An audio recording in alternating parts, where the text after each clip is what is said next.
Right, welcome everybody. So yes, we're still in Goa. Well, we were a few weeks ago, but I thought we'd pay a visit to the Enfield Garage Cafe, which is what they call it, but it's the main Enfield dealer in Goa. And I thought I'd just cut in some of these bits where we're getting on and off ferries. We were heading down there this day, but we'd gone onto one of the islands. I just thought it'd be nice just to see embarking and disembarking ferries. These are free, these ferries, and they run to the islands, which are sort of in the, I suppose you call it in the delta of the river. So really good fun. It's what is it about going on to boats with bikes and cars, but bikes especially, just makes it really exciting. It's good fun, isn't it? But the on board and getting on and off is really fast. You suddenly you get into this mindset of being on a ferry, and you have to get on off really quick. Yep. Fantastic fun. Like a very bad Normandy landing, that was.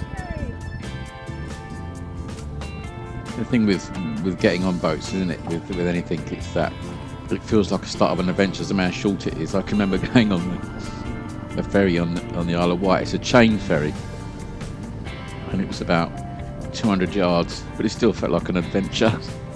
I'm so sad. So we're going off to the let's say the Enfield Garage Cafe, and it's a full main dealer.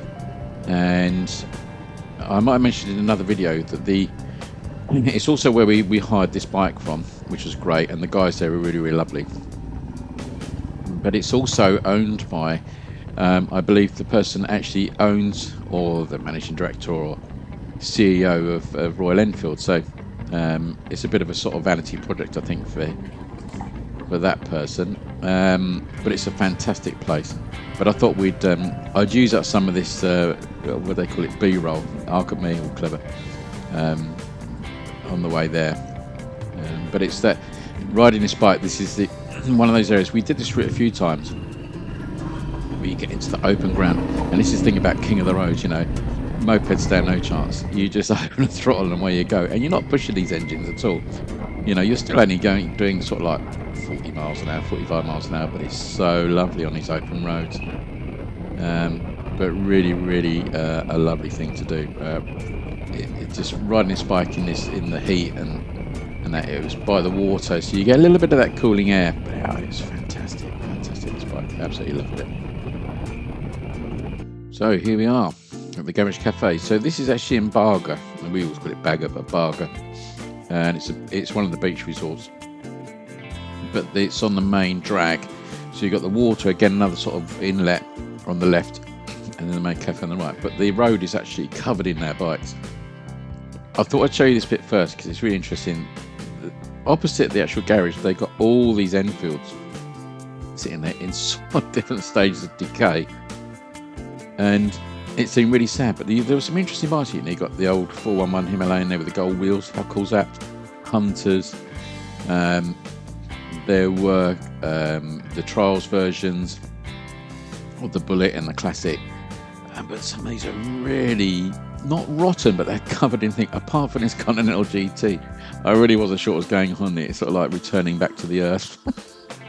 I think some of them they were using for bits, but I did actually ask the guys and in the shop, and they said, well, no, some of the different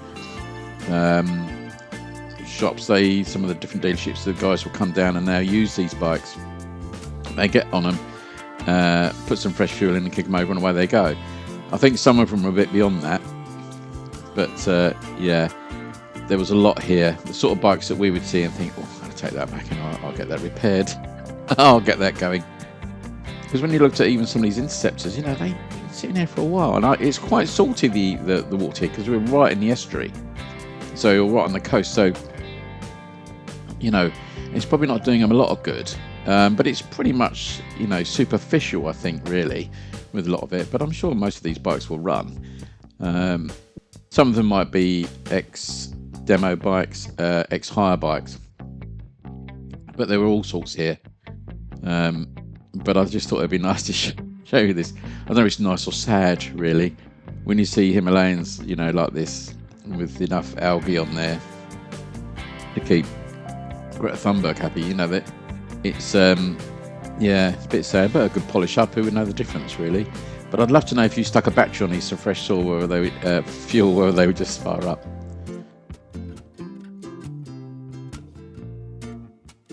So when you cross the road, you come to the main side where the garage is. So a lot of the bikes at the front here are staff members' bikes. This was a really cool bike. This had obviously been on a few adventures, this one. And some of these, so you'll have the latest bikes, you know, the new Himalayans. There's some Gorillas here as well. But some of these are higher bikes, you know, but you've got shotguns, classic 650. Well, not a classic 650, so that's the Meteor 650. That's what I was trying to think of. But you can see these bikes sit out, they don't get put away at night. They're not like a UK dealer. These are left out all the time. They're never put away. These are the new bikes which obviously come in. Some are being prepped for sale. But I was really intrigued at the way that they package these bikes, you know, with the stuff around the exhaust and front mudguards and stuff. So it's quite cool, and they do look after their kit. They really do. But they were all covered in heavy dust because the roads are busy. And yeah, so you've got the main sort of shop area where they got some of the bikes on display, but the prices, this is what shocked me. Well, I suppose it shouldn't have shocked me really, but the prices, those lids there were about 22 quid. Really cheap. Not, you know, they're pretty generic, but they've got all their logos and stuff on. And the clothing, these little scarves were about 3 quid. I did buy a few of these. Really nice, and they're nicely made. They're not, you know, printed with a sticker on. They're proper screen print, I suppose you say. This was a jacket I quite fancied. This was about 60 quid. But fully armoured. But oh, nice. I hope that was a nice colour. And you get all the shirts. But I always think that Enfield's merchandise is really good. It's some of the best I've ever seen. The only thing that wasn't cheap was the Belstaff jacket. I think that was dearer than you could get it at home. It was about 600 quid. Yeah, I think that had been there for a long time. But shirts and stuff like that. But the helmets were really cool. They had a really nice open face leather covered helmet with Enfield badging on it.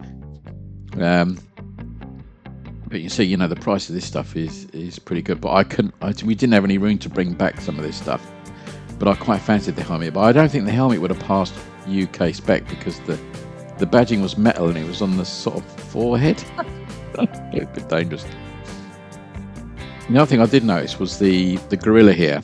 The Gorilla in this environment looked totally different to it did at home. This looked really good here. You've got which was the museum, is now turned into more part for the coffee shop.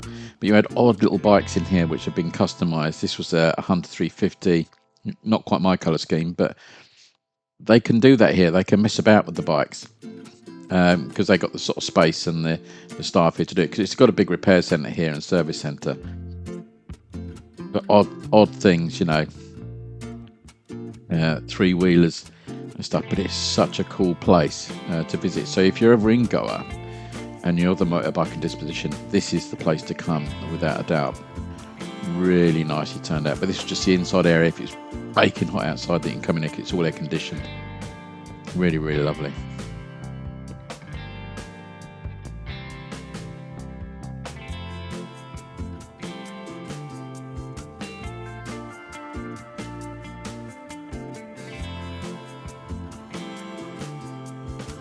All the decor is really cool in this place. And this was nice. This was the Sherpa. So this is the new Sherpa engine. It's a cutaway.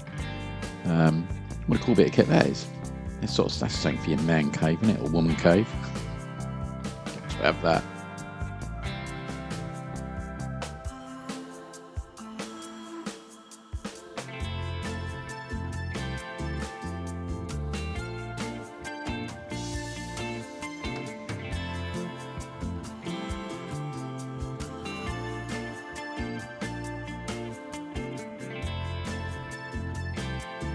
As you come into the main cafe area, you've got this upstairs part.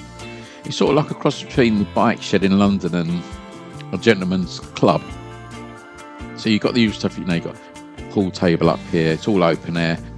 There's bikes everywhere, so there's an intercept on the wall. Then you've got this area, which is an enclosed area, which is a workspace, so people can come up and work here. Obviously all air conditioned, fantastic Wi-Fi here as well.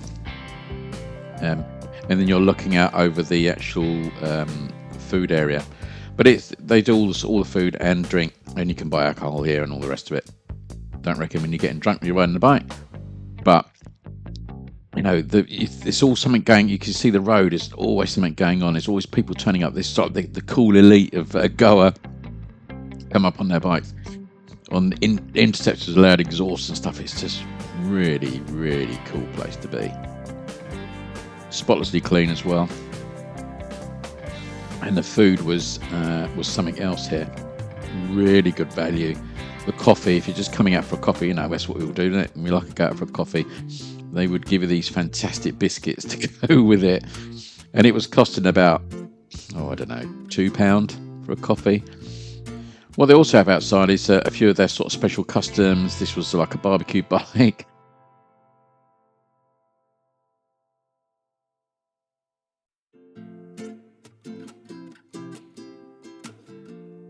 So this is the Enfield Cafe Garage. If you're in the area, it's well worth a visit because it's a really cool place to hang out. If you want, you've got Wi-Fi. You get to see all these interesting bikes. Hadn't seen one of these before. The Bullet in black, all black version, which is pretty cool. But because it's such a lovely day and it's a great place to visit, I'd hang out here all the time. But we did stop and have something to eat here because the food is excellent, and also so is the beer. If you want a quick refreshing beer, they do the Sosadiga, which is a local brew. Right, well that's the last instalment from India.